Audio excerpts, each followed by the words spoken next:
walking back to the office, and I saw a man drinking on the street corner.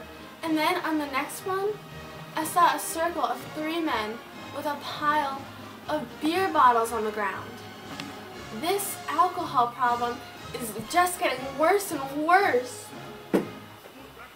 I have tried to tell Mr. Brezhnev countless times, but nothing seems to be working. Also, I went into my normal lunchtime today, and where they normally had an abundance of items, the shelves were all close to bare. They had nothing, and yesterday, Mr. President sent me to an iron factory to see how production was going, and in one day I saw a child's arm get caught in a machine, a woman get beaten for taking a break, and I heard a man complain that he was working 12-hour days for very little money. I fear that these factors will lead to the end of Brezhnev, because none of these problems seem to be getting fixed. So when my husband Gorbachev was chosen as party secretary in March 1985, it was as a new era began. During this time, there was rigid and centralized planning, which led to mismanagement and stifled innovation. When my husband was in power, us Soviets excelled in space exploration, but we really fell behind the West in high technology, especially in the development and productions of computers for private and public use.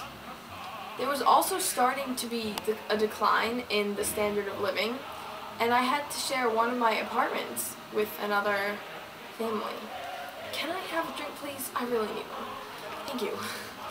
So then, my husband made clear at the 27th Congress of the Communist Party the need for radical reforms. Then my husband became the first president of the Soviet Union. Hello. Okay, so Gorbachev had reforms such as perestroika or reconstructing this attempt to reform the economy without political or social reform would be doomed to failure. One instrument of this was the Glasnost, or the Opinist of the Pravda, which was the official newspaper. What was starting to include the reports of corruption, sloppy factory work, and protests against the government policy. From this new policy, arts were benefited, previous banned works were not published, and music was based on Western styles such as jazz and rock began to perform openly in the USSR. The USSR was a truly multi-ethnic country, previously the iron hand of the Communist Party, and was centered in Moscow, that had kept a lid on the centuries old ethnic tensions that had periodically erupted. But as he released their grip, tensions resurfaced, and now me and other ethnic groups are protesting what we perceive as ethnically motivated sites. But the Soviet army had a difficulty controlling our situation. So all of these ethnic concerns called for sovereignty and independence from the Russian-based rule in Moscow. Whew. Lately, my husband and Mikhail Gorbachev have been on much better terms. Last year, in 1987, Mr. Gorbachev instituted a plan for arms limitations that led to an agreement with my husband to eliminate intermediate-range nuclear weapons, called the INF Treaty. From being a creditor nation, now we are the world's biggest debtor nation. The USSR and us are now becoming aware that our large military budgets are making it difficult for us to solve our serious social problems. The Persian Gulf War was our first major opportunity for testing our new relationship, post-Cold War era that is. The willingness of Gorbachev and my husband to dampen the arms race was a significant factor in ending the Cold War confrontation between our two countries. We the people of Estonia have finally gained our independence. Our nation has been in Soviet control since 1940 and we have had to deal with Soviet oppression. Seeing the revolutions of other countries, we finally decided to have our own protests. They called our peaceful protest the Singing Revolution. Our most notable one was the Baltic Way. 2 million of us joined hands and stretched over 600 kilometers in 3 countries. Fortunately for us, the USSR broke up and on September 6, 1981, we finally became independent and a democratic state. Finally, the Cold War has ended. Reagan and Gorbachev met in Washington just a couple of days ago. They finally manned up and agreed to remove the long-range missiles from their respective parts of Europe. And our president, Mr. Gorbachev, also agreed to reduce the number of short-range missiles. Something very noble, I thought, was when they went to each other's countries and mingled with the people. Reagan talked about the war in Afghanistan and the religious persecution when in turn. Gorbachev withdrew the Soviet troops from Afghanistan.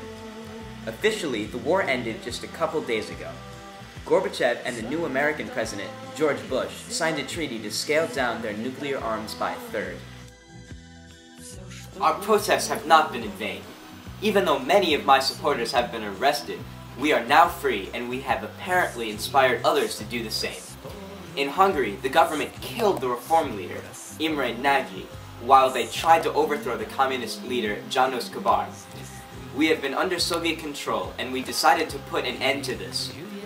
With use of peaceful protest, we have successfully gained independence and democratic states. Unfortunately, not all of us states under Soviet control left peacefully.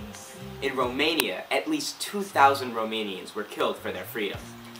But due to the reign of Gorbachev and his wonderful reforms, we have mostly been able to gain independence, peacefully and without harm. We have finally broken from Soviet rule. The USSR has dissolved, but not without some serious problems. It started with Gorbachev's reforms as he lost control over the rest of Europe. And the economy is also getting worse because production is in decline. Even with all the reform plans, none of them changed the structure of the economy. When the plan failed, some of the Soviet troops used force in Lithuania and killed a lot of people without Gorbachev's permission.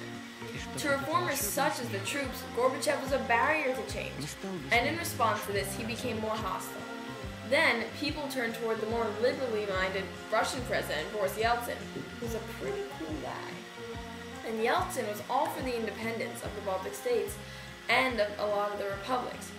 Because of the tension against Gorbachev, many of his head appointees staged a government coup when he was on vacation in Crimea, hoping to win him to their side. What a bad way to spend a vacation, right? And then surprisingly, Yeltsin backed Gorbachev and stopped the coup.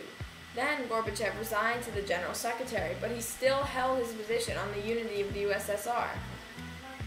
The independence of Ukraine just set the ball rolling for the independence of the rest of the states.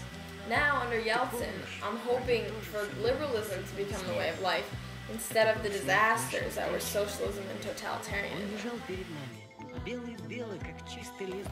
Times have been very strange recently in the world of nuclear science. About 10 years ago, we were encouraged to build by the Soviet government. Now with the disarmament with the United States, we have to get rid of some of our arms. Also, we can't test above ground. We have to test underground. I have to admit though, this does relieve a lot of tension. Since our two leaders are close, the fear of a nuclear war is definitely decreasing. Yeltsin has just stepped down from office, and I'm not really sure if that's a good or bad thing. I'm so happy because he supported the idea of independent states instead of Gorbachev's idea of keeping the state as a whole. However, something that I did not like was when he stopped the staged coup of Gorbachev's government. He threatened to charge people under criminal charges if they supported the coup. But then when Ukraine seceded from the Soviet Union, he took Russia out of it too. He tried to change his economy to a market economy, but instead the living standards seriously declined. The economy was then run by the mafia and gangsters. He then dissolved the legislature and called for new elections, but the leaders actually set the parliament building on fire and staged a coup. They did not succeed, and the new constitution gave more authority to the president. However, his power was not as great.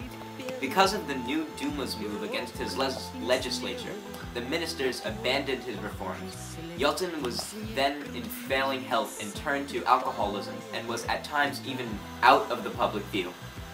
Knowing he was not going to be in office much longer, Yeltsin chose Vladimir Putin as prime minister, soon to become president. Yeltsin's last act was to suppress the war in Chechnya. He invaded it and waged guerrilla war, which he said was the biggest mistake of his career. Brought to you by